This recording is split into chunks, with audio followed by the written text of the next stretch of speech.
Pernah nggak kamu tiba-tiba sadar hari ini sama seperti kemarin? Kemarin sama seperti minggu lalu. Minggu lalu sama seperti bulan lalu.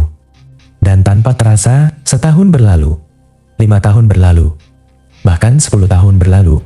Yang lebih mengkhawatirkan bukan karena waktu berjalan cepat, tapi karena kamu bahkan tidak sadar sedang menjalaninya. Dalam psikologi, kondisi ini sering disebut hidup dengan autopilot mode atau hidup otomatis. Tubuh bergerak, rutinitas berjalan, tapi kesadaranmu tidak benar-benar hadir. Banyak orang mengira masalah terbesar dalam hidup adalah kegagalan. Padahal, seringkali masalah yang lebih berbahaya adalah hidup tanpa kesadaran. Kita bangun pagi bukan karena memilih, tapi karena alarm berbunyi. Kita bekerja bukan karena memahami tujuan, tapi karena rutinitas menuntut. Kita membuka media sosial bukan karena perlu, tapi karena sudah menjadi kebiasaan. Sedikit demi sedikit, hidup berubah menjadi serangkaian aktivitas. Otomatis, kita bereaksi tanpa berpikir, mengikuti arus tanpa bertanya, melakukan sesuatu tanpa memahami alasan.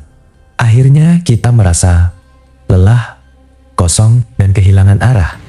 Bukan karena terlalu banyak masalah, tetapi karena terlalu lama hidup tanpa benar-benar sadar.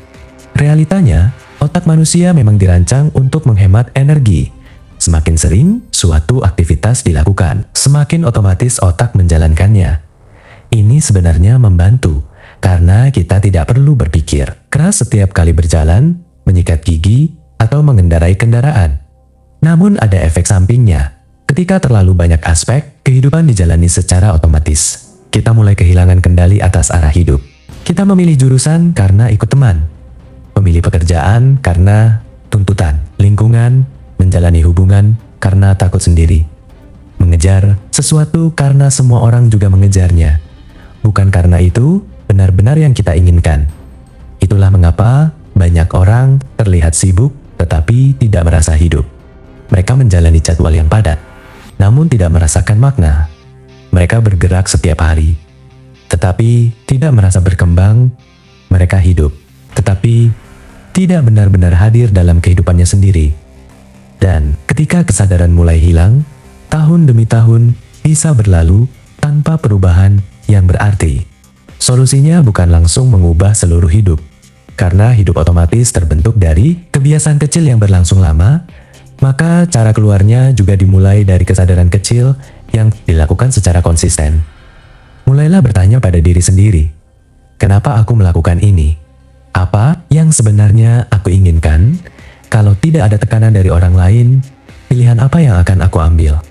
Belajar memberi jeda sebelum bereaksi, belajar hadir dalam aktivitas yang sedang dilakukan saat makan, benar-benar makan, saat berbicara dengan seseorang, benar-benar mendengarkan. Saat bekerja, sadari apa yang sedang dikerjakan dan untuk tujuan apa. Selain itu, luangkan waktu untuk refleksi. Tidak perlu berjam-jam, 5 hingga 10 menit sehari sudah cukup.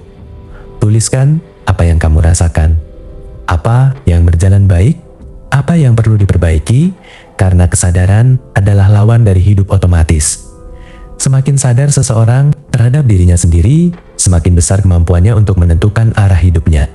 Hidup otomatis memang nyaman, karena kita tidak perlu banyak berpikir, tidak perlu banyak mengambil keputusan. Namun, ada harga yang harus dibayar, yaitu kehilangan kendali atas hidup kita sendiri. Dan suatu hari nanti, kamu mungkin akan melihat ke belakang, lalu bertanya, kemana perginya waktu selama ini? Jangan tunggu sampai hidup terasa asing. Mulailah hadir hari ini, karena kualitas hidup tidak ditentukan oleh berapa lama kita hidup, tetapi oleh seberapa sadar kita menjalani setiap bagian dari kehidupan itu.